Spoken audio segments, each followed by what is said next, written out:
Kozhikode BJPക്ക് seat കൊടുത്തതിന്റെ credit വേറെ ആർക്കും അവകാശപ്പെട്ടതല്ല, സാക്ഷാൽ പിണറായി വിജയൻ അവകാശപ്പെട്ടതാണ്. ആ വാർഡ് അങ്ങനെ വിഭജിച്ച് വോട്ട്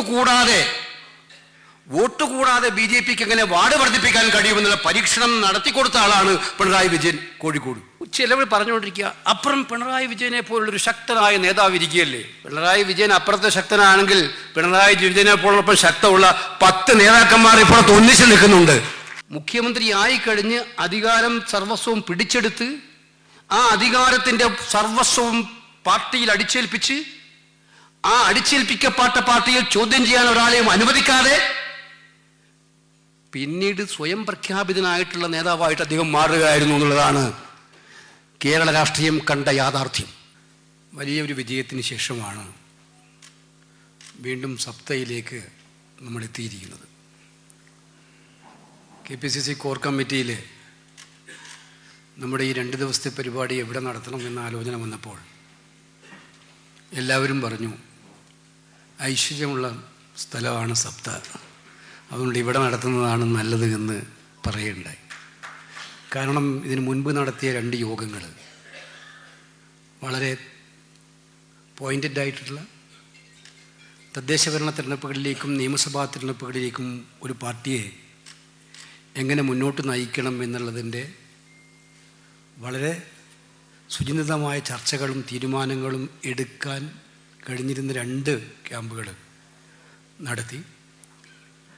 അതിൻ്റെ വിജയം 2024 പാർലമെൻറ്റിലും 2025 തദ്ദേശ ഭരണ തിരഞ്ഞെടുപ്പുകളിൽ നമുക്കുണ്ടായി. KPCC പ്രസിഡന്റ് പറഞ്ഞത് ഞാൻ ആവർത്തിക്കുന്നില്ല.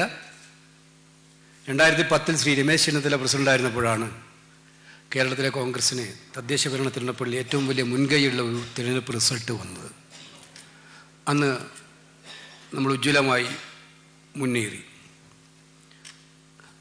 അതിനുശേഷം 15 വർഷത്തിന് ശേഷം കേരളത്തിലെ തദ്ദേശ തിരഞ്ഞെടുപ്പുകളിലെ ചരിത്രത്തിൽ ഏറ്റവും നിർണായകമായ വിജയം നേടിയെടുക്കാൻ ഒരിക്കലും കോൺഗ്രസ് ജയിക്കില്ല എന്ന് വിചാരിച്ചിരുന്ന പല കോട്ടകൊത്തളങ്ങളും ഇടിച്ചു നിരപ്പാക്കാനും നമുക്ക് കഴിഞ്ഞത് ഏറ്റവും അഭിമാനകരമാണ്. KPCC പ്രസിഡന്റ് ഇവിടെ പറഞ്ഞു കഴിഞ്ഞു, പാർട്ടിക്ക് വേണ്ടി AICCക്ക് വേണ്ടിയിട്ടും ഈ പ്ലാറ്റ്ഫോം ഉപയോഗിച്ചുകൊണ്ട് ലക്ഷക്കണക്കായ കോൺഗ്രസ് പ്രവർത്തകന്മാർ എല്ലാം മറന്ന് എല്ലാം വിട്ടു ഈ തെരഞ്ഞെടുപ്പിൽ വിജയിക്കേണ്ടത് ഈ നാടിനും പാർട്ടിക്കും അനിവാര്യമാണെന്ന് മനസ്സിലാക്കിക്കൊണ്ട് ഏറ്റവും ശ്രദ്ധേയമായിട്ടുള്ള അച്ചടക്കത്തോടെയുള്ള പ്രവർത്തനം നടത്തിയതിൻ്റെ പരിണിത ഫലമാണ്. ആ പ്രവർത്തകരെയെല്ലാം അങ്ങേയറ്റത്തെ സന്തോഷത്തോടെ സല്യൂട്ട് ചെയ്യാൻ ഈ സന്ദർഭം ഞാൻ വിനിയോഗിക്കുകയാണ്. ജനങ്ങളും അവരില്ലാതെ നമുക്ക് ജയിക്കാൻ പറ്റില്ലല്ലോ. ജനങ്ങൾ നൽകിയ പിന്തുണ ഞാൻ നേരത്തെ സൂചിപ്പിച്ചു. നമ്മൾ ജയിക്കില്ല എന്ന് പ്രതീക്ഷിച്ച സ്ഥലത്ത് പോലും നിങ്ങളാണ് ജയിക്കേണ്ടത് എന്ന് പറഞ്ഞുകൊണ്ട് ജനം നൽകിയൊരു പിന്തുണയുണ്ട്. ആ പിന്തുണയുടെ ഉത്തരവാദിത്വത്തെക്കുറിച്ചാണ് അഡ്വക്കേറ്റ് സണ്ണി ജോസഫ് ഇവിടെ സൂചിപ്പിച്ചത് എന്ന് നമുക്കറിയാം. ആ ജനത്തിൻ്റെ മനസ്സിൽ ചില സങ്കല്പങ്ങളും പ്രതീക്ഷകളും ഉണ്ടായിരുന്നു. സമാനതകളില്ലാത്ത 2ാം ഭരണം സമ്മാനിച്ചതിൻ്റെ ദുരനുഭവങ്ങളിലേക്ക് കേരളത്തെ കൊണ്ടുപോയ ഒരു സർക്കാരിനെതിരായിട്ടുള്ള അതിശക്തമായിട്ടുള്ള ജനവികാരമായിരുന്നു അത്. അതുകൊണ്ട് തന്നെ ഞാൻ പറഞ്ഞില്ലേ, നമ്മൾ പ്രതീക്ഷിക്കാത്തിടത്ത് പോലും നിങ്ങളാണ് ജയിക്കേണ്ടത് എന്ന് പറഞ്ഞുകൊണ്ട് ജനം നമ്മളെ തിരഞ്ഞെടുത്തു. ആ ജനത്തിൻ്റെ പ്രതീക്ഷകൾ പൂവണിയുക അല്ലെങ്കിൽ ആ പ്രതീക്ഷകൾക്കകത്ത് ഉയരുക എന്നുള്ളത് നമ്മുടെ ഉത്തരവാദിത്തമാണ് എന്നുള്ളത് ഇവിടെ പറയാൻ ആഗ്രഹിക്കുകയാണ്. ഈ തെരഞ്ഞെടുപ്പിൽ നമ്മൾ ശ്രദ്ധിക്കേണ്ട ഒരുപാട് സ്വഭാവവിശേഷങ്ങൾ ഉണ്ടായിട്ടുണ്ട്. കഴിഞ്ഞ 2010 തെരഞ്ഞെടുപ്പിനെ വ്യത്യസ്തം എന്തായിരുന്നു, അല്ലെങ്കിൽ 2020 തെരഞ്ഞെടുപ്പിൽ വ്യത്യസ്തം എന്തായിരുന്നു, 15 തെരഞ്ഞെടുപ്പിൽ വ്യത്യസ്തം എന്തായിരുന്നു എന്ന് ആലോചിക്കുമ്പോൾ ഈ തെരഞ്ഞെടുപ്പിൽ വ്യത്യാസമുണ്ടായിരുന്നു. നമുക്ക് കേന്ദ്രത്തിൽ ഭരണമില്ല. 10 വർഷമായിട്ട് നമുക്ക് കേരളത്തിൽ ഭരണമില്ല. കേന്ദ്രത്തിൽ ഭരണമില്ലാത്തൊരു പാർട്ടി, കേരളത്തിൽ ഭരണമില്ലാത്തൊരു പാർട്ടി 10 വർഷമായിട്ട്, രണ്ടിടത്തും 10 വർഷത്തിൽ കൂടുതലായിട്ട്. പിന്നെ നമ്മളെ സംബന്ധിച്ചിടത്തോളം ഒരുപാട് പ്രതിസന്ധികളുള്ള കാലം. ഇതിനേക്കാളല്ല ഉപരിയായിട്ടുള്ളൊരു വലിയ വിശേഷണം കേരളത്തിൻ്റെ ചരിത്രത്തിലെ സത്യത്തിലെ 2 ശത്രുക്കളെ ഒറ്റയ്ക്ക് നേരിടേണ്ട അവസ്ഥ ഉണ്ടാക്കിയ തെരഞ്ഞെടുപ്പായിരുന്നു ഈ തെരഞ്ഞെടുപ്പ്. BJPയും CPMഉം, CPMഉം BJPയും, ഈ 2 പാർട്ടികൾ അവരുടെ പ്രധാന ശത്രുക്കളായി ഒരു പാർട്ടിയെ കാണുന്ന CPMഉം BJPയും 2 പേരുടെയും പ്രധാന ശത്രുക്കളായിട്ട് അവർ കാണുന്ന കോൺഗ്രസ് നയിക്കുന്ന UDF മുന്നണി. എല്ലാവരുടെയും മനസ്സിനകത്ത് ആശങ്കയുണ്ടായിരുന്നു, ഇവർ 2 പേരും കൂടിയാൽ നമുക്ക് ജയിക്കാൻ പറ്റുമോ? ഇവർ 2 പേരും നിന്നാൽ നമുക്ക് എങ്ങനെ മുന്നോട്ട് പോകാൻ സാധിക്കും? ഈ ചോദ്യത്തിലാണ് കേരളത്തിലെ ജനങ്ങൾ ഒന്നും രണ്ടല്ല രാഷ്ട്രീയത്തിൽ എന്നുള്ള ഏറ്റവും ശക്തമായ മറുപടി ഈ വൻ വിജയത്തിലൂടെ നമുക്ക് നൽകിയിരിക്കുന്നത് എന്ന് മനസ്സിലാക്കുക. നമ്മുടെ പാർട്ടി പ്രവർത്തകന്റെ കരുത്ത് അത് മഞ്ചേശ്വരത്തായാലും പാറശാലയിലായാലും BJPയും CPMഉം ഒത്തുകൂടിയാലും അതിനെ നേരിടാനുള്ള ആർജവം തനിക്കുണ്ട്, തങ്ങളുടെ പാർട്ടിക്കുണ്ട് എന്നുള്ള ആത്മവിശ്വാസത്തോടെ നിൽക്കുന്ന ഒരു പാർട്ടി പ്രവർത്തകന്റെ കരുത്തുണ്ടല്ലോ, ആ കരുത്ത് സമ്മാനിച്ച വിജയം കൂടിയാണ് ഈ വിജയം എന്ന് അടിവരയിട്ട് പറയാൻ നമ്മൾ ആഗ്രഹിക്കുകയാണ്. അതുകൊണ്ട് വിജയം നമ്മളെ കൂടുതൽ വിനീതരാക്കുകയാണ് വേണ്ടത്. വിജയിപ്പിച്ചത് ജനങ്ങളായതുകൊണ്ട്, ജനങ്ങളാണ് ജനാധിപത്യത്തിലെ യജമാനന്മാർ എന്നുള്ളതുകൊണ്ട് ആ യജമാനന്മാരുടെ മുന്നിൽ വിനീതരായി നമ്മുടെ രാഷ്ട്രീയ പ്രവർത്തനം കുറച്ചുകൂടി കർക്കശമാക്കിക്കൊണ്ട് മുന്നോട്ട് പോകേണ്ടതായിട്ടുണ്ട് വരുന്ന 4 മാസക്കാലത്തേക്ക്. ആ 4 മാസക്കാലത്തെ പ്രവർത്തനങ്ങൾ നമുക്ക് മുന്നോട്ട് പോകാം. ഈ തെരഞ്ഞെടുപ്പിൽ ഞാൻ ഈ മീറ്റിങ്ങിലേക്ക് വരുമ്പോൾ ഇന്നലെ ഇന്നുമായിട്ട് ഒരുപാട് വാട്സപ്പ് മെസ്സേജുകൾ ഇങ്ങനെ വാട്സപ്പുകൾ വന്നുകൊണ്ടിരിക്കുകയാണ്.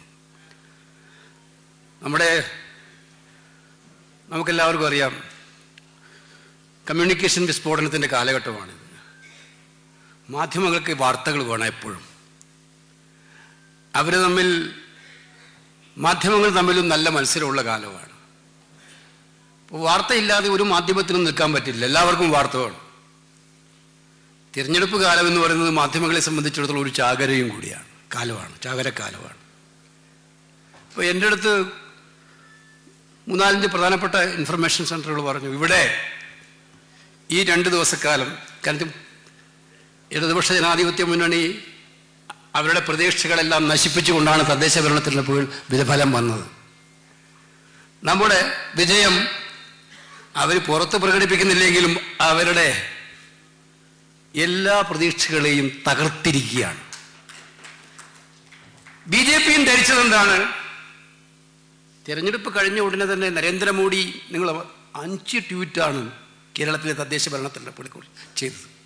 5 ട്വീറ്റ്, 1, 2 മലയാളത്തിൽ, ഇംഗ്ലീഷിൽ, ഇങ്ങനെ മാറി ട്വീറ്റ്.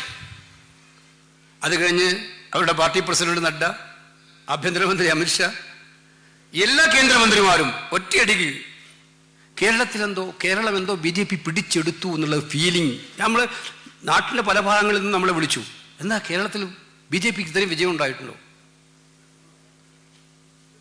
പക്ഷെ യഥാർത്ഥത്തിൽ എന്താണ് സംഭവിച്ചതെന്നുള്ളത് പിന്നീട് എല്ലാവർക്കും മനസ്സിലാക്കി. വോട്ട് പെർസെൻറ്റേജ് വന്നു കഴിഞ്ഞപ്പോൾ അവരുടെ എല്ലാ കാലത്തെയും കുറഞ്ഞ വോട്ട് പെർസെൻറ്റേജാണ് ഇപ്പോൾ വന്നിരിക്കുന്നത്. അപ്പോൾ ആ തദ്ദേശ തെരഞ്ഞെടുപ്പുകളിൽ തോറ്റ BJPയും വൻ പ്രതീക്ഷയോടെ വന്ന് തോറ്റ BJPക്കും തിരുവനന്തപുരം കോർപ്പറേഷന് വിജയിച്ചു. ഞാൻ അതിനെ കുറച്ച് കാണുന്നില്ല, അവർ ജയിച്ചിട്ടുണ്ട്. തിരുവനന്തപുരം കോർപ്പറേഷൻ ജയിച്ചിട്ടുണ്ട്. തിരുവനന്തപുരത്ത് മുൻപും അവർക്ക് MLA ഉണ്ടായിട്ടുണ്ട്.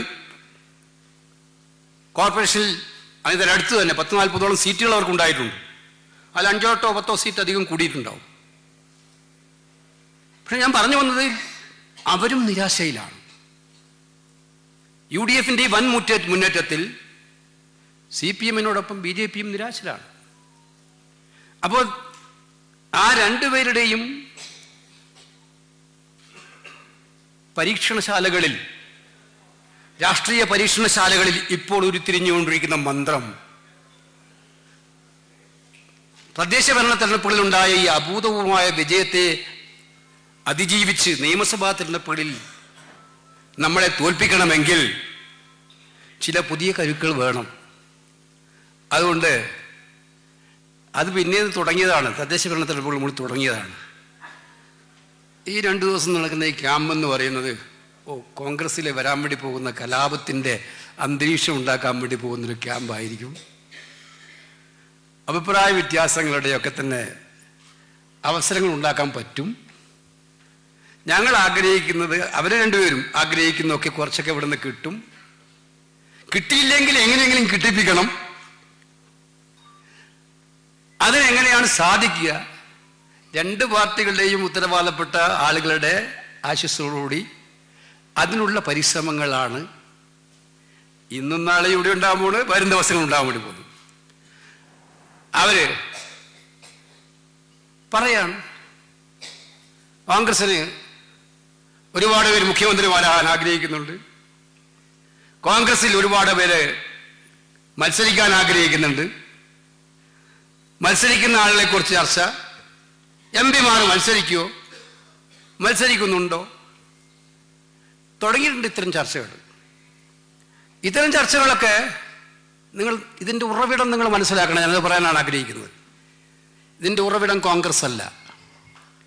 ഇതിൻ്റെ ഉറവിടം എന്ന് പറയുന്നത് ഞാൻ നേരത്തെ സൂചിപ്പിച്ച 2 തദ്ദേശ തെരഞ്ഞെടുപ്പുകളിലും പാർലമെന്റ് തെരഞ്ഞെടുപ്പിലും അതിദയനീയമായി പരാജയപ്പെട്ട ഇടതുപക്ഷ മുന്നണി പരാജയത്തിന്റെ പടുകുടിയിൽ വീണ് കിടക്കുമ്പോൾ എഴുന്നേറ്റ് നിൽക്കാൻ പറ്റുന്ന ഏക കച്ചിത്തുരുമ്പ് നമ്മളെ ഇടയിൽ ഉണ്ടാക്കാൻ പോകുന്ന ഭിന്നതയും പ്രയാസവുമാണ് എന്ന് മനസ്സിലാക്കിക്കൊണ്ടുള്ള ഒരു ചെറിയ പരീക്ഷണം.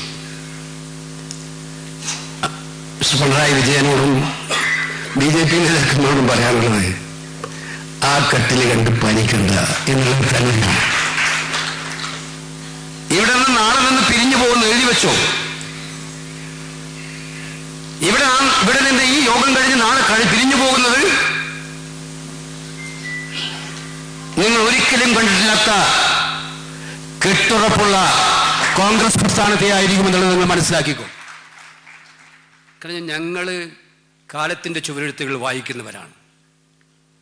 ഏതൊരു രാഷ്ട്രീയ പാർട്ടിയും കാലത്തിന്റെ ചുവരെഴുത്തുകൾ വായിക്കണം. പക്ഷെ ഞങ്ങൾ ഇപ്പോഴത്തെ കാലത്തിന്റെ ചുവരെഴുത്ത് കൃത്യമായി തിരിച്ചറിയുന്നു. 10 കൊല്ലക്കാലം കൊണ്ട് കേരളത്തെ ദുരിതപൂർണമാക്കി മാറ്റിയ കേരള ഭരണം എന്ന് പറയുന്നത് തങ്ങളുടെ തറവാട്ട് സ്വത്താണെന്ന് കരുതി ഭരിച്ചുകൊണ്ടിരിക്കുന്ന ഒരു സർക്കാരിനെതിരായിട്ടുള്ള ജനവികാരത്തെ അതേ രീതിയിൽ നിലനിർത്താൻ വേണ്ടിയിട്ടുള്ള, അവരുടെ പ്രതീക്ഷകൾക്കനുസരിച്ച് നിൽക്കാൻ വേണ്ടിയിട്ടുള്ള ആ ചുവരെഴുത്താണ് നമ്മൾ വായിക്കാൻ ആഗ്രഹിക്കുന്നത്. അതുകൊണ്ട് തന്നെ ആ ചുവരെഴുത്ത് വായിച്ചു. ചിലവർ പറഞ്ഞുകൊണ്ടിരിക്കുക, അപ്പുറം പിണറായി വിജയനെ പോലുള്ളൊരു ശക്തനായ നേതാവ് ഇരിക്കുകയല്ലേ. പിണറായി വിജയൻ അപ്പുറത്തെ ശക്തനാണെങ്കിൽ പിണറായി വിജയനെ പോലൊപ്പം ശക്തമുള്ള 10 നേതാക്കന്മാർ ഇപ്പുറത്ത് ഒന്നിച്ച് നിൽക്കുന്നുണ്ട്. 2016 തെരഞ്ഞെടുപ്പ് നടന്നപ്പോൾ CPM മുഖ്യമന്ത്രിയെ ഉയർത്തിക്കാട്ടിയിട്ടാണോ ഇലക്ഷൻ നടത്തിയത്? ആണോ? പിണറായി മുഖ്യമന്ത്രിയായ ഇലക്ഷനാണ് ഞാൻ ചോദിച്ചത്. മുഖ്യമന്ത്രിയെ ഉയർത്തിക്കാട്ടിയിട്ടാണോ ഇലക്ഷൻ നടത്തിച്ചത്? അല്ല. പിന്നെ അദ്ദേഹം മുഖ്യമന്ത്രിയായി കഴിഞ്ഞ് അധികാരം സർവസ്വവും പിടിച്ചെടുത്ത് ആ അധികാരത്തിന്റെ സർവസ്വവും പാർട്ടിയിൽ അടിച്ചേൽപ്പിച്ച് ആ അടിച്ചേൽപ്പിക്കപ്പെട്ട പാർട്ടിയിൽ ചോദ്യം ചെയ്യാൻ ഒരാളെയും അനുവദിക്കാതെ പിന്നീട് സ്വയം പ്രഖ്യാപിതനായിട്ടുള്ള നേതാവായിട്ട് അദ്ദേഹം മാറുകയായിരുന്നു എന്നുള്ളതാണ് കേരള രാഷ്ട്രീയം കണ്ട യാഥാർത്ഥ്യം. അത് വെച്ച് UDF-നെ കമ്പയർ ചെയ്യണ്ട, കോൺഗ്രസിനെ കമ്പയർ ചെയ്യണ്ട. നമ്മളെല്ലാവരും ഈ തെരഞ്ഞെടുപ്പിൽ ഒറ്റക്കെട്ടായിട്ട് പോരാടുക തന്നെ ചെയ്യും. കാരണം ഞാൻ നേരത്തെ സൂചിപ്പിച്ച ലക്ഷ്യം വളരെ വിപുലമാണ്. ആ ലക്ഷ്യത്തിലേക്ക് എത്താനുള്ള യാത്ര മുന്നോട്ട്. എനിക്കതുകൊണ്ട് ബഹുമാനപ്പെട്ട നേതാക്കന്മാരെല്ലാവരും ഇവിടെ ഇരിക്കുന്നുണ്ട്. കേരളത്തിലെ കോൺഗ്രസിൻ്റെ ക്രീമായ ലീഡേഴ്സ് ഇരിക്കുന്നുണ്ട്. ആ ക്രീമായ ലീഡേഴ്സിൻ്റെ മുന്നിൽ പറയാറുള്ളത്, ഈ വരുന്ന 4 മാസക്കാലം നമ്മൾ ശ്രദ്ധിക്കേണ്ടത്, ഞാൻ നേരത്തെ പറഞ്ഞു, വാർത്തകളുടെ കാലഘട്ടം, കമ്മ്യൂണിക്കേഷൻ വിസ്ഫോടനങ്ങളുടെ കാലഘട്ടം. മാധ്യമങ്ങൾ വരും, അവരെ കുറ്റം പറഞ്ഞിട്ട് കാര്യമില്ല, അവരുടെ ജോലിയാണത്, അവർക്ക് വാർത്തകൾ വേണം. അപ്പോൾ ആ വാർത്തകൾക്ക് വേണ്ടി അവർ വരുമ്പോൾ കൊടുക്കുന്ന വാർത്തകൾ ഞാൻ നേരത്തെ പറഞ്ഞതുപോലെ ഈ രണ്ട് പാർട്ടികളുടെയും പരീക്ഷണശാലകളിൽ ഉരുത്തിരിയുന്ന, അവർക്ക് ജയിക്കാൻ വേണ്ടി, നമ്മളെ തോൽപ്പിക്കാൻ വേണ്ടി അവർ ഉണ്ടാക്കാൻ വേണ്ടി പോകുന്ന ഏതോ പരീക്ഷണങ്ങൾക്ക് പിന്നാലെ പോകുന്നതായിരിക്കരുത്. 2, നമ്മുടെ ബൂത്തിലെ സാധാരണ പ്രവർത്തകൻ തല്ലും കുത്തും അടിയും കിട്ടിയിട്ട് നമ്മൾ ജയിപ്പിക്കാൻ വേണ്ടി പാടുപെടുന്ന പ്രവർത്തകൻ ചായക്കടയിലിരിക്കുമ്പോൾ അവൻ നിരാശപ്പെടുത്തേണ്ട സാഹചര്യം ഉണ്ടാക്കുന്നതായിരിക്കരുത്. നമ്മൾ ഇവിടെ നിന്ന് ഒറ്റക്കെട്ടായിട്ട് ആ പ്രതിജ്ഞയുമായിട്ടാണ് മുന്നോട്ട് പോകേണ്ടത്. നമുക്കറിയാം, ബൂത്ത് പ്രസിഡന്റ് അല്ലെങ്കിൽ മണ്ഡലം പ്രസിഡന്റ്, ബ്ലോക്ക് പ്രസിഡന്റ്, നമുക്കാർക്കും കോൺഗ്രസിൽ അങ്ങനെ ഒരു സിസ്റ്റമില്ല. ഞാൻ ജയിച്ചാൽ എല്ലാം മതി, ഞാൻ ജയിച്ചില്ലെങ്കിൽ ഒന്നും വേണ്ട. ഇത് കോൺഗ്രസിൻ്റെ സിസ്റ്റമല്ല. നമ്മൾ ജയിക്കും, നമ്മൾ നിൽക്കുമെന്നുള്ള മറ്റു പാർട്ടികൾ അത് സ്വീകരിക്കുന്നുണ്ടാവും. പക്ഷെ ഞാൻ പറയുന്നത്, എവിടെയെങ്കിലും ഒറ്റപ്പെട്ട അത്തരം ശബ്ദം വന്നാൽ ഈ ഹാളിലിരിക്കുന്നവരെല്ലാവരും കൂടി തീരുമാനിക്കണം ഒറ്റക്കെട്ടായിട്ട്. പൊതുചിന്താഗതികൾക്കെതിരായിട്ട് ഒറ്റപ്പെട്ടവർ എവിടെയെങ്കിലും ശബ്ദം ഉണ്ടാക്കുന്നെങ്കിൽ ആ ശബ്ദത്തെ അവഗണിക്കുകയും അതിനെ എതിർക്കുകയും ചെയ്യുക എന്നുള്ളത് നമ്മുടെ എല്ലാം ഉത്തരവാദിത്തമാണ്. അത്തരക്കാർക്ക് കോൺഗ്രസ്സിൽ അങ്ങനെ ഉണ്ടെന്നല്ല ഞാൻ പറയുന്നത്, ഇല്ലാത്ത പാർട്ടിയാണ് നമ്മുടെ പാർട്ടി. 4 മാസക്കാലത്തേക്ക് ജാഗ്രത, ഉത്തിഷ്ഠത, ജാഗ്രത. ഒരു കാരണവശാലും രാഷ്ട്രീയ എതിരാളികളുടെ കയ്യിൽ ആയുധം കൊടുക്കുന്ന ഒരു വരികളിലേക്കും നമുക്ക് പോകും. സ്ഥാനാർത്ഥി നിർണയത്തെക്കുറിച്ച് നമുക്കെല്ലാവർക്കും ആഗ്രഹങ്ങളുണ്ട്. ആർക്കും ആഗ്രഹം തെറ്റൊന്നുമില്ല. പാർട്ടിയിൽ 10, 30, 40 കൊല്ലം അല്ലെങ്കിൽ 10, 15 കൊല്ലം പ്രവർത്തിച്ചാൽ ഇലക്ഷൻ വരുമ്പോൾ അവസരങ്ങൾ ഉണ്ടാകുമ്പോൾ അതിൻ്റെ ഭാഗമാകണമെന്ന് ആഗ്രഹിക്കുന്നത് സ്വാഭാവികമല്ലേ? അതിലെന്താ തെറ്റ്? പാർട്ടി സ്ഥാനാർത്ഥി നിർണയത്തിന് പാർട്ടിയുടേതായ മാർഗരേഖകളുണ്ട്. ആ സ്ഥാനാർത്ഥികൾ വരും. ഇപ്രാവശ്യം വളരെ നേരത്തെ തന്നെ ഉണ്ടാക്കാനാണ് നമ്മൾ തീരുമാനം. സ്ക്രീനിങ് കമ്മിറ്റി 4 മാസം മുമ്പ് തന്നെ, ഇന്നലെ സ്ക്രീനിങ് കമ്മിറ്റി, കേരളത്തിൻ്റെ സ്ക്രീനിങ് കമ്മിറ്റി AICC പ്രഖ്യാപിച്ച് കഴിഞ്ഞിട്ടുണ്ട്. അവരവരുടെ പ്രവർത്തനങ്ങൾ വളരെ സ്ഥിതിഗതിയിലാക്കും. ജനറൽ സെക്രട്ടറിയും അവരുടെ ടീമും അതിനു വേണ്ടിയിട്ട് കേരളത്തിലെ കോൺഗ്രസ് നേതാക്കന്മാരുമായിട്ട് ആലോചിച്ച് ഷെഡ്യൂൾ തയ്യാറാക്കും. ആ ഷെഡ്യൂള് വളരെ പെട്ടെന്ന് തന്നെ മുന്നോട്ട് പോകുക എന്നുള്ളതാണ്. നമ്മുടെ പാർട്ടിയിലെ പ്രധാനപ്പെട്ട ഒരു സംശയവും വേണ്ട, നമ്മളെല്ലാവരും പരസ്പരം മനസ്സിലാക്കണം. നമ്മൾ ഈ തെരഞ്ഞെടുപ്പിൽ നമുക്ക് വേറെ ഓപ്ഷൻ ഇല്ല. വിജയം, അതായത് 100 സീറ്റിലധികം ജയിക്കുക എന്നുള്ള ഓരോ ഓപ്ഷൻ മാത്രമേ നമ്മുടെ മുന്നിലുള്ളൂ. ആ ഓപ്ഷനേറ്റ് നിന്ന് വിജയ സാധ്യതയായിരിക്കും കോൺഗ്രസിൻ്റെ സ്ഥാനാർത്ഥി നിർണയത്തിലെ ഏറ്റവും വലിയ മാനദണ്ഡം എന്നുള്ള കാര്യത്തിൽ ഒരു സംശയവും നമുക്കാർക്കും വേണ്ട. ഓരോ നിയോജക മണ്ഡലത്തിലും ആർക്കാണോ ജയത്തിന് സാധ്യതയുള്ളത് അത് നോക്കിക്കൊണ്ടുള്ള മാനദണ്ഡം. നമ്മൾ കഴിഞ്ഞ തെരഞ്ഞെടുപ്പിൽ തന്നെ ഒരുപാട് ചെറുപ്പക്കാർക്ക് അവസരം കൊടുത്തിട്ടുണ്ട്, നല്ല ചെറുപ്പക്കാർക്ക്. അവർക്ക് കോവിഡായിരുന്നു, സമയം കിട്ടിയില്ല, മറ്റ് അവസരങ്ങൾ ഉണ്ടായതുകൊണ്ട്. ഈ പ്രാവശ്യവും അത് സംശയമൊന്നുമില്ല. നമ്മുടെ ജില്ലാ പഞ്ചായത്ത് ഇലക്ഷൻ റിസൾട്ട് ഒന്ന് എടുത്തു നോക്കിയാൽ നിങ്ങൾക്കറിയാം. ജില്ലാ പഞ്ചായത്ത് ഇലക്ഷൻ റിസൾട്ട് എന്തായിരുന്നു? നമ്മൾ തോൽക്കുമെന്ന് ഉറപ്പിച്ച് സീറ്റ് കൊടുത്താൽ ഒരുപാട് ചെറുപ്പക്കാർ ഈ തെരഞ്ഞെടുപ്പിൽ ജയിച്ചു എന്നുള്ളതാണ് നിങ്ങൾ മനസ്സിലാക്കേണ്ട കാര്യം. യുവത്വത്തെ, ജൻസി എന്നൊക്കെ നമ്മൾ പറയുന്ന ആ തലമുറയുടെ യഥാർത്ഥ റിഫ്ലക്ഷൻ കണ്ട ഒരു ഇലക്ഷൻ കൂടിയായിരുന്നു ഈ തെരഞ്ഞെടുപ്പ് എന്നുള്ളത് നമുക്ക് മനസ്സിലാക്കാൻ സാധിക്കും. അപ്പോൾ അത് പാർട്ടി ഉൾക്കൊള്ളും, എല്ലാ കാലത്തും ഉൾക്കൊള്ളും. നമ്മൾ ഏത് പാർട്ടിയേക്കാളും അത് ഉൾക്കൊള്ളുന്ന പാർട്ടിയാണ് കോൺഗ്രസ്. അതുകൊണ്ട് ചെറുപ്പക്കാർ, വനിതകൾ എല്ലാവരും നമ്മളുണ്ടാവും, ബ്ലെൻഡായിരിക്കും. പക്ഷെ ഞാൻ പറഞ്ഞു വന്ന പോയിന്റ് അതല്ല. ആ തീരുമാനം വരുന്നത് വരെ നമ്മളാരും ഇന്നയാൾ സ്ഥാനാർത്ഥികളാകും അല്ലെങ്കിൽ ഞാൻ സ്ഥാനാർത്ഥിയാകും എന്നുള്ള സ്വയം പ്രഖ്യാപനം നടത്തണ്ട എന്നുള്ളതാണ് എനിക്ക് വിനയപൂർവ്വം നമുക്കെല്ലാവരോടും പറയാനായിട്ടുള്ളത്. നമ്മൾ പാർട്ടിയുടെ പ്രഖ്യാപിതമായിട്ടുള്ള സാഹചര്യങ്ങളെ കാത്തിരിക്കുക, അതിനുവേണ്ടി നിൽക്കുക. എന്ത് ചർച്ചകളും നേതൃത്വമായിട്ട് നടത്താൻ സ്വാതന്ത്ര്യമുണ്ട്, നേതാക്കന്മാരോട് ആവശ്യപ്പെടാൻ സ്വാതന്ത്ര്യമുണ്ട്. അവിടെ എല്ലാം നിങ്ങൾ ഉപയോഗിക്കുക. പക്ഷെ പരസ്യമായിട്ടുള്ള ഒരു വേദിയിലേക്ക് സ്ഥാനാർത്ഥി നിർണയ ചർച്ചകളെ കൊണ്ടുപോകാതിരിക്കാനുള്ള ശ്രമങ്ങൾ നടത്തുക എന്നുള്ളതാണ് എനിക്ക് സൂചിപ്പിക്കാനായിട്ടുള്ളത്. ഞാൻ വളരെ ദീർഘമായി മറ്റു കാര്യങ്ങളെക്കുറിച്ചൊന്നും ഇവിടെ ഞാൻ പറഞ്ഞില്ല, പ്രസംഗം അധികം ചർച്ചയാണ്. ദേശീയ രാഷ്ട്രീയത്തിൽ നരേന്ദ്രമോദിയുടെ രാഷ്ട്രീയം നമ്മൾ കണ്ടുകൊണ്ടിരിക്കുകയാണ്. രാജ്യവ്യാപകമായി നടക്കുന്ന SIRൻ്റെ എക്സസൈസ് ഇവിടെയും നടന്നുകൊണ്ടിരിക്കുകയാണ്. നമ്മളിൽ എത്ര പേർ, ഇപ്പം ഇവിടെ കുറേ പേർക്ക് ചുമതല കൊടുത്തിട്ടുണ്ട്, എത്ര പേർ ചുമതലപ്പെട്ടിട്ടുണ്ട്? ഈ ഹാളിലിരിക്കുന്നവരെല്ലാം KPCC ഭാരവാഹികളും DCC പ്രസിഡന്റുമാരും ഒക്കെയാണ്. കഴിഞ്ഞ തിരഞ്ഞെടുപ്പിൽ നന്നായി പ്രവർത്തിച്ച DCC പ്രസിഡന്റുമാരുണ്ട്. അവരെല്ലാവരും തീർച്ചയായിട്ടും അഭിനന്ദനം അർഹിക്കുന്നതാണ്. നമ്മൾ ഇനിയുള്ള 4 മാസം നമുക്ക് കൃത്യമായിട്ടും ജോലിയുള്ള കാലമാണ്.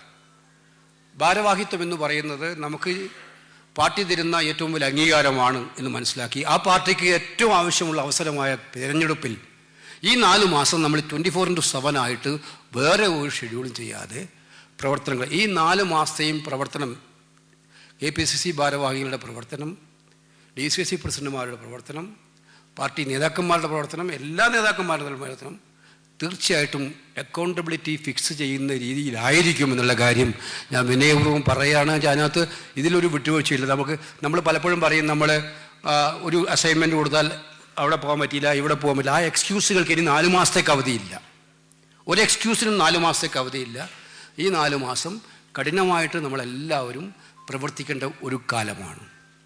പിണറായി വിജയൻ സർക്കാർ, ഞാൻ നേരത്തെ പറഞ്ഞു, നരേന്ദ്രമോദി ഗവൺമെൻറ് ഏറ്റവും ഒടുവിൽ കൊണ്ടുവന്ന MNREGA amendment bill, BG bill, ഇന്നലെ ദേശവ്യാപകമായിട്ടുള്ളൊരു പ്രക്ഷോഭം കോൺഗ്രസ് പ്രഖ്യാപിച്ചു കഴിഞ്ഞിട്ടുണ്ട്. ആ ബില്ലിൻ്റെ പ്രത്യേകത നിങ്ങൾക്ക് എല്ലാവർക്കും അറിയാം. ആ ബില്ലെന്ന് പറയുന്നത് തൊഴിലുറപ്പ് പദ്ധതിയുടെ അന്തസത്ത മുഴുവൻ കെടുത്തുന്നതാണ്.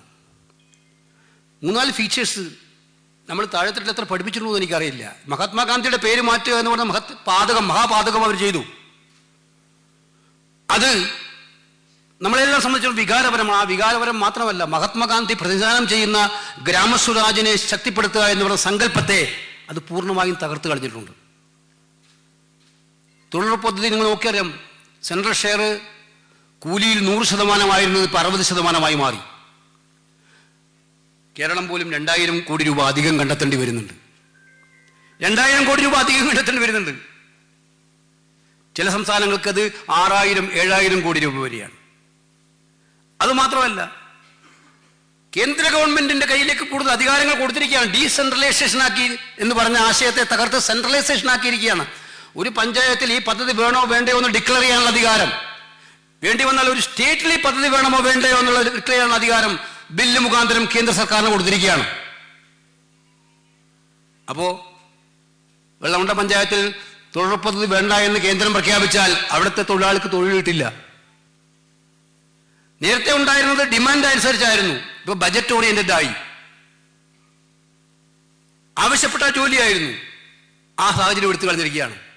ഫലത്തിൽ ലോകം കണ്ട ഏറ്റവും വലിയ തൊഴിൽദാന പദ്ധതിയായിട്ടുള്ള തൊഴിലുറപ്പ് പദ്ധതിയെ അട്ടിമറിക്കുന്ന പരിപാടിയാണ് നരേന്ദ്രമോദി സർക്കാർ ചെയ്തിരിക്കുന്നത്. ഇതിന് ഗ്രാമങ്ങളിൽ തൊഴിലുറപ്പ് തൊഴിലാളികളിൽ ഉണ്ടാകേണ്ട ഏറ്റവും ശക്തമായിട്ടുള്ള പ്രതിഷേധം ഉയർന്നു വരേണ്ടതായിട്ടുണ്ട്. അത് നമ്മൾ വ്യാപകമായി അതിനുള്ള ശ്രമങ്ങൾ നടത്തുകയാണ്. ആ പരിപാടികളുമായിട്ട് അത് കേരളത്തിലും അതിൻ്റെ ശക്തമായ രീതിയിൽ മുന്നോട്ട് കൊണ്ടുവരേണ്ടത്. ജനാധിപത്യത്തെ തകർക്കുന്ന മഹാത്മാഗാന്ധിയെയും അതുപോലെ തന്നെ പണ്ഡിറ്റ് ജവഹർലാലെയും പോലുള്ള സ്വാതന്ത്ര്യ സമര നേതാക്കന്മാരായിട്ടുള്ളവരുടെ എല്ലാ ബിംബങ്ങളെയും തകർക്കുന്ന ഈ തീരുമാനത്തിനെതിരായിട്ടുള്ള നമ്മുടെ നിലപാടുണ്ടാകേണ്ടതായിട്ടുണ്ട്. വോട്ട് ചോരിക്കെതിരായിട്ടുള്ള പോരാട്ടം പാർലമെൻറ്റിൽ അതും ഏറ്റവും ശക്തമായിട്ടുള്ള ചർച്ചയായിരുന്നതാണ്. SIR അതിൻ്റെ ഭാഗമായിട്ട് അവർ കൊണ്ടുവരുന്നതാണ്. SIRലേക്ക് നമ്മൾ മുന്നോട്ട്, ഇവിടെ ഞാൻ ഒരു നിർദ്ദേശം, എൻ്റെ നിർദ്ദേശമാണ്, ഈ കമ്മിറ്റി തീരുമാനിക്കേണ്ടതാണ്. PPC പ്രസിഡന്റും കൂടി ആലോചിക്കുക, നേതാക്കന്മാർ. ഈ പഞ്ചായത്ത് തിരഞ്ഞെടുപ്പിൽ നമുക്ക് ഉണ്ടായിരിക്കുന്ന വിജയം വൻ വിജയമാണ്. ഇനി അടുത്ത 4 മാസക്കാലത്തേക്ക് മണ്ഡലം ബൂത്ത് കമ്മിറ്റികളോടും പ്രവർത്തകരോടൊപ്പം ഈ നിയമസഭാ തിരഞ്ഞെടുപ്പിൻ്റെ തിരഞ്ഞെടുപ്പ് പ്രചരണങ്ങൾ ഏറ്റെടുക്കാനുള്ള ഉത്തരവാദിത്വം നമ്മളെ ജയിച്ച പഞ്ചായത്ത് മെമ്പർമാരും മത്സരിച്ച പഞ്ചായത്തിലെ വാർഡിലെ സ്ഥാനാർത്ഥികൾക്കും ഏൽപ്പിച്ചു കൊടുക്കണം. സ്വന്തം വാർഡിൽ 100 വോട്ടെങ്കിലും വർദ്ധിപ്പിക്കുക എന്ന ടാർഗറ്റ് അവർക്ക് ഇട്ടുകൊടുക്കണം. ഇപ്പോൾ പ്രതീക്ഷയോടെ ജനങ്ങളും അവരെ കാണുകയാണ്. ജയിച്ചവരെ കൂടുതലായിട്ടും ചിലയിടത്ത് തോറ്റതൊക്കെ ചെറിയ വോട്ടിനാണ് തോറ്റത്, നന്നായിട്ട് പ്രകടനം നടത്തി തോറ്റവരുണ്ട്. അപ്പം നമുക്കൊരു വാർഡിൽ ഒരാളെ കിട്ടുകയാണ്, അവരെ ഏൽപ്പിക്കണം. മറ്റുള്ളവരോടൊപ്പം ബൂത്ത് പ്രസിഡന്റ്, വാർഡ് പ്രസിഡന്റ്, പ്രവർത്തകരോടൊപ്പം. ഓൾ ഇന്ത്യ കോൺഗ്രസ് കമ്മിറ്റിയുടെ ജനറൽ സെക്രട്ടറി ഇവിടെ ഇരിക്കുന്നുണ്ട്. ഞാൻ പറയാൻ ആഗ്രഹിക്കുകയാണ്, അത്തരം പ്രവർത്തനങ്ങളുടെ വോട്ട് വർദ്ധിപ്പിക്കാൻ നേതൃത്വം കൊടുക്കുന്ന പഞ്ചായത്ത് മെമ്പർമാരും സ്ഥാനാർത്ഥികളും ഒക്കെ തന്നെ പാർട്ടിയുടെ, അത് കഴിഞ്ഞ് ഇലക്ഷൻ കഴിഞ്ഞ് നമ്മൾ പരിശോധിക്കും ഏത് വാർഡിലൊക്കെ വോട്ട് വർദ്ധിപ്പിച്ചിട്ടുണ്ട് ഇല്ലയോ എന്നുള്ളത് പരിശോധിപ്പിക്കും. അത് പരിശോധിച്ച് അങ്ങനെ വോട്ട് വർദ്ധിപ്പിക്കുന്ന മാതൃകാപരമായി നല്ല പ്രവർത്തനം നടത്തുന്ന വാർഡ് മെമ്പർമാരും വാർഡിലെ നല്ല സ്ഥാനാർത്ഥികൾക്കും AICCയുടെ വകയായിട്ട് പാരിതോഷികം ഉണ്ടാകും എന്നുള്ള കാര്യം ഞാൻ ഈ സന്ദർഭത്തിൽ പറയാൻ ആഗ്രഹിക്കുകയാണ്. അവരുടെ പഞ്ചായത്ത് വാർഡ് മെമ്പർമാർ, മത്സര സ്ഥാനാർത്ഥികൾ അവരുടെ ഉജ്ജ്വലമായിട്ടുള്ള പോരാട്ടം നടത്തണം. കേരളം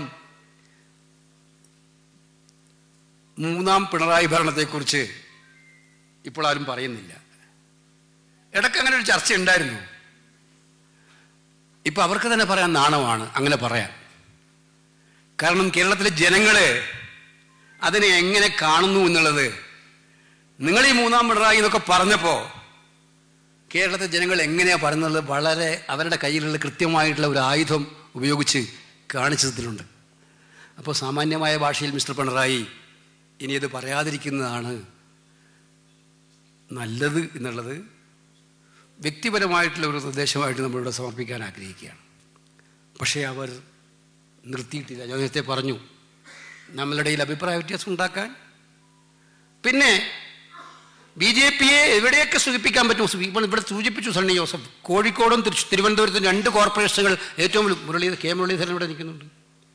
ഒരു വാർഡിൽ 12,000 വോട്ട്, മറ്റൊരു വാർഡിൽ 3,500 വോട്ട്. കോഴിക്കോട് BJPക്ക് സീറ്റ് കൊടുത്തതിന്റെ ക്രെഡിറ്റ് വേറെ ആർക്കും അവകാശപ്പെട്ടതല്ല, സാക്ഷാൽ പിണറായി വിജയൻ അവകാശപ്പെട്ടതാണ്. ആ വാർഡ് അങ്ങനെ വിഭജിച്ച് വോട്ട് കൂടാതെ BJPക്ക് എങ്ങനെ വാർഡ് വർദ്ധിപ്പിക്കാൻ കഴിയുമെന്നുള്ള പരീക്ഷണം നടത്തിക്കൊടുത്ത ആളാണ് പിണറായി വിജയൻ കോഴിക്കോട്. ഞാൻ കോഴിക്കോട് പ്രത്യേകിച്ച് എല്ലാവരെയും അഭിനന്ദിക്കുന്നു. കോഴിക്കോട് DCCM പ്രത്യേകമായി അഭിനന്ദിക്കാൻ ആഗ്രഹിക്കണം. അവരുടെ ടീം വർക്കിനെ, അവിടുത്തെ ആ ഒരു നല്ല വിജയം നേടിയെടുക്കുന്നതിന് അവർ നടത്തിയിട്ടുള്ള പോരാട്ടത്തിന് ജയിച്ച എല്ലാവരെയും അഭിനന്ദിക്കുന്നതോടൊപ്പം. അപ്പോൾ പിണറായി വിജയൻ അടങ്ങിയിരിക്കുമെന്ന് കരുതേണ്ടതില്ല. അണിയറയിൽ എന്തൊക്കെയോ ചർച്ചകളുണ്ട്. പക്ഷേ മനസ്സിലാക്കിക്കോ, ഞാൻ നേരത്തെ പറഞ്ഞു, 2 പേർക്കും ശത്രുവായിട്ടുള്ള കോൺഗ്രസിനെ എങ്ങനെയെങ്കിലും തോൽപ്പിക്കാൻ നിങ്ങൾ ശ്രമിക്കും. അങ്ങനെ 2 പേർക്കും ശത്രുവായിട്ടുള്ള കോൺഗ്രസിനെ നിങ്ങൾ തോൽപ്പിക്കാൻ ശ്രമിക്കുമ്പോൾ, ആ തോൽപ്പിക്കാൻ ശ്രമിക്കുന്ന സാഹചര്യത്തിൽ ഞങ്ങൾ തോൽക്കുകയില്ല എന്ന് തെളിയിച്ച് തെരഞ്ഞെടുപ്പായിരുന്നു തദ്ദേശ തെരഞ്ഞെടുപ്പ്. കാരണം ജനം വിഡ്ഢികളല്ല, പ്രത്യേകിച്ച് കേരളത്തിലെ ജനങ്ങൾ വിഡ്ഢികളല്ല. അവരാഗ്രഹിക്കും BJPയുമായിട്ട് അവിഹിത കൂട്ടുകെട്ട് വർദ്ധിപ്പിച്ച് മുന്നോട്ട് കൊണ്ടുപോയി. ഇപ്പം PM ശ്രീയിൽ കണ്ടത്, ലേബർ കോഡിൽ കണ്ടത്, ദേശീയപാതയുമായി ബന്ധപ്പെട്ട തകർച്ചയിൽ നമ്മൾ കണ്ടത് നിങ്ങൾ കണ്ടില്ലേ? ഓരോ ദിവസവും കിട്ടുന്ന വാർത്തകൾ എന്തായിരുന്നു? ഓരോ ദിവസം ഇപ്പം വന്നുകൊണ്ടിരിക്കുന്ന വാർത്ത എന്താ? ഏത് ജില്ലയിലാണ് ദേശീയപാത തകരാത്തത്? കേരളം കണ്ട ഏറ്റവും ഭീകരമായ അഴിമതിയായിട്ടൊന്ന് മാറിയില്ലേ? നമ്മളെല്ലാം റോഡിന് വേണ്ടിയിട്ടായിരുന്നു, സുരക്ഷിതമായ റോഡിന് വേണ്ടിയിട്ട്, നല്ല റോഡിന് വേണ്ടിയിട്ട്. പക്ഷേ ആ റോഡിനെ പണം സമ്പാദിക്കാനുള്ള മാർഗമാക്കി നിങ്ങൾ മാറ്റുമ്പോൾ 2 പേരും തമ്മിലുള്ള കള്ളക്കച്ചവടത്തെ പരസ്പരം ന്യായീകരിച്ചുകൊണ്ടിരിക്കുകയല്ലേ? അപ്പോൾ ഈ എല്ലാ പദ്ധതികളിലും കേന്ദ്ര പദ്ധതികൾ നടപ്പിലാക്കാൻ വൃത്തി കാണിക്കുന്ന കേരളത്തിൻ്റെ മുഖ്യമന്ത്രി ആ വിശുദ്ധ ബന്ധവും കൂട്ടുകെട്ടും തുടരുക തന്നെ ചെയ്യും എന്ന് മനസ്സിലാക്കിക്കോളൂ. പക്ഷെ നിങ്ങൾ അത് മനസ്സിലാക്കുന്നത് ഈ കൂട്ടുകെട്ട് 2 പാർട്ടിയുടെയും അണികളെ ഇഷ്ടപ്പെടുന്നതല്ല എന്നുള്ളത് നമുക്ക് മനസ്സിലാക്കാൻ കഴിയും. അവർ 2 പേരെയും ചതിക്കുകയാണ് നേതൃത്വം ചെയ്യുന്നത്. കുറച്ചു പേരുടെ സ്ഥാപിത താല്പര്യങ്ങൾ സംരക്ഷിക്കാൻ, നേതാക്കളുടെ താല്പര്യങ്ങൾ സംരക്ഷിക്കാൻ 2 പാർട്ടിയുടെയും അണികളെ ബലിയാടാക്കിക്കൊണ്ടുള്ള ഈ അവിശുദ്ധ കൂട്ടുകെട്ടായിരുന്നു പഞ്ചായത്ത് ഇലക്ഷനിൽ കണ്ടതെങ്കിൽ അത് വരുന്ന നിയമസഭാ തെരഞ്ഞെടുപ്പിൽ അവർ പരീക്ഷിക്കാതിരിക്കില്ല എന്ന് മനസ്സിലാക്കിക്കൊള്ളുക. അത് ഞങ്ങൾ തിരിച്ചറിയുന്നുണ്ട്. ഈ അവിശുദ്ധ കൂട്ടുകെട്ട് തിരിച്ചറിയുന്നുണ്ട്. ഈ കൂട്ടുകെട്ട് ജനങ്ങൾ തിരിച്ചറിയുന്നുണ്ട്, മനസ്സിലാക്കുന്നുണ്ട്. കോൺഗ്രസിനെ സംബന്ധിച്ചിടത്തോളം നമുക്കെല്ലാവർക്കും അറിയാം, ജനാധിപത്യ മതേതര ജനപക്ഷ നിലപാടുകളിൽ 1% പോലും വെള്ളം ചേർക്കാൻ എന്ത് സാഹചര്യം ഉണ്ടായാലും ഈ പാർട്ടി ഉണ്ടാകില്ല എന്നുള്ളത് ജനങ്ങൾക്ക് ഉറപ്പ് നൽകുന്ന പാർട്ടിയാണ് നമ്മൾ. അതുകൊണ്ട് തന്നെ ഈ തെരഞ്ഞെടുപ്പിൽ ആ നിലപാടുകളുമായി നമ്മൾ മുന്നോട്ട് പോകും. വെറും ഒരു സർക്കാരിനെതിരായിട്ടുള്ള കുറ്റപത്രം മാത്രമല്ല, കേരളം കാത്തിരിക്കുന്ന ഒരുപാട് വികസന സ്വപ്നങ്ങളുണ്ട്. കേരളം കാത്തിരിക്കുന്ന ഒരുപാട് സാമൂഹ്യ നന്മയ്ക്ക് വേണ്ടിയിട്ടുള്ള സാഹചര്യങ്ങളുണ്ട്. കേരളം ഇങ്ങനെ പോയാൽ 10 കൊല്ലം കഴിഞ്ഞാൽ ചെറുപ്പക്കാരില്ലാത്ത നാടായി മാറുമോ എന്നുള്ള ഭയം മുക്കുന്ന സമൂഹവും യുവതലമുറയും കേരളത്തിലുണ്ട്. അവരുടെ പ്രതീക്ഷകൾക്കനുസരിച്ചുള്ള മാനിഫെസ്റ്റോ, അവരുടെ പ്രതീക്ഷകൾക്കനുസരിച്ച് മുന്നോട്ട് പോകാനുള്ള നിശ്ചയദാർഢ്യത്തോടെയുള്ള തീരുമാനങ്ങൾ, ഇതെല്ലാം വരും ദിവസങ്ങളിൽ UDF-ൻ്റെയും കോൺഗ്രസിൻ്റെയും ഭാഗത്തുനിന്നുണ്ടാകും എന്നുള്ളതിന് സംശയം വേണ്ട. അവരെല്ലാവരും ഒറ്റക്കെട്ടായി പ്രവർത്തന രംഗത്തേക്ക് ഇറങ്ങി ഈ സാഹചര്യങ്ങൾ വിശദീകരിച്ചുകൊണ്ട് മുന്നോട്ട് പോകും എന്ന് സൂചിപ്പിക്കുന്നു. ഈ ക്യാമ്പ് ഞാൻ നേരത്തെ സൂചിപ്പിച്ചതുപോലെ എല്ലാം കൊണ്ടും കൃത്യമായ സന്ദേശം എത്തേണ്ടടുത്ത് എത്തക്ക രീതിയിൽ ഇന്നും നാളെയും നിൽക്കണം. ഒരു കാര്യം കൂടി ഞാൻ പറയാൻ ആഗ്രഹിക്കുന്നു അവസാനമായി. ഈ ക്യാമ്പിൽ ഞാൻ മനസ്സിലാക്കിയിട്ടുള്ളതും നിങ്ങളെല്ലാം അഭിപ്രായങ്ങളുണ്ട്. ഒരു കാര്യം മാത്രമേ എനിക്ക് പറയാനുള്ളൂ. ആരഭിപ്രായം പറഞ്ഞാലും വ്യക്തിപരമായ തർക്കങ്ങൾ, വ്യക്തിപരമായ ആക്ഷേപങ്ങൾ, അല്ലെങ്കിൽ എന്തെങ്കിലും അനുഭവങ്ങൾ, അതുമായിട്ട് ഈ 2 ദിവസത്തെ ചർച്ചയ്ക്ക് ആരും വരേണ്ടതില്ല എന്നുള്ള കാര്യം ഞാനിവിടെ വിനയപൂർവ്വം ഓർമ്മിപ്പിക്കുകയാണ്. അത്തരം ചർച്ചകൾക്ക് ഇവിടെ ഒരു സ്ഥാനം ഉണ്ടാവില്ല. ഒറ്റ ചർച്ച 2026 UDF-നെ പരമാവധി സീറ്റുകളിൽ എത്തിക്കാനുള്ള എന്തൊക്കെ തന്ത്രങ്ങൾ നമ്മൾ ആവിഷ്കരിക്കണമെന്ന ഒറ്റ ചർച്ചയായിരിക്കും ഈ 2 ദിവസവും ഇവിടെ ഉണ്ടാകാൻ വേണ്ടി പോകുന്നത്. ആ ചർച്ചകൾ നമ്മളെ വിജയത്തിലേക്ക് നയിക്കാൻ വേണ്ടിയിട്ടുള്ള ചർച്ചകൾ മാത്രം. ബാക്കി ഞാൻ പറഞ്ഞു, നിങ്ങൾക്ക് എന്തെങ്കിലും പ്രശ്നമുണ്ടെങ്കിൽ, പരാതികളുണ്ടെങ്കിൽ നേതാക്കന്മാരിവിടെ ഉണ്ട്, പ്രസിഡന്റുണ്ട്, പ്രതിപക്ഷ നേതാവുണ്ട്, വർക്കിംഗ് കമ്മിറ്റി മെമ്പേഴ്സ് ഉണ്ട്, ജനറൽ സെക്രട്ടറി ഉണ്ട്. നിങ്ങൾക്ക് എഴുതി കൊടുക്കാം, പരിഹാര മാർഗങ്ങൾ തേടാം. ഈ ചർച്ച പോസിറ്റീവായിട്ട് ലക്ഷ്യത്തിലേക്ക്, കേരള ജനങ്ങൾ ആഗ്രഹിക്കുന്ന ഒരു UDF ഭരണത്തിലേക്കുള്ള ഒരു വലിയ തയ്യാറെടുപ്പിന് വേണ്ടി ഇന്നും നാളെയും കോൺഗ്രസ് ഇവിടെ സമ്മേളിച്ചിരിക്കുന്നു എന്നുള്ള ഏറ്റവും ശക്തമായിട്ടുള്ള മെസ്സേജ് നൽകുന്ന ചർച്ചയായിട്ട് മാറണം എന്ന് വിനയപൂർവ്വം സൂചിപ്പിച്ചുകൊണ്ട് എല്ലാ ഭാവങ്ങളും നേർന്നുകൊണ്ട് എൻ്റെ വാക്കുകൾ അവസാനിപ്പിക്കുന്നു. നമസ്കാരം. ജയ് ഹിന്ദ്.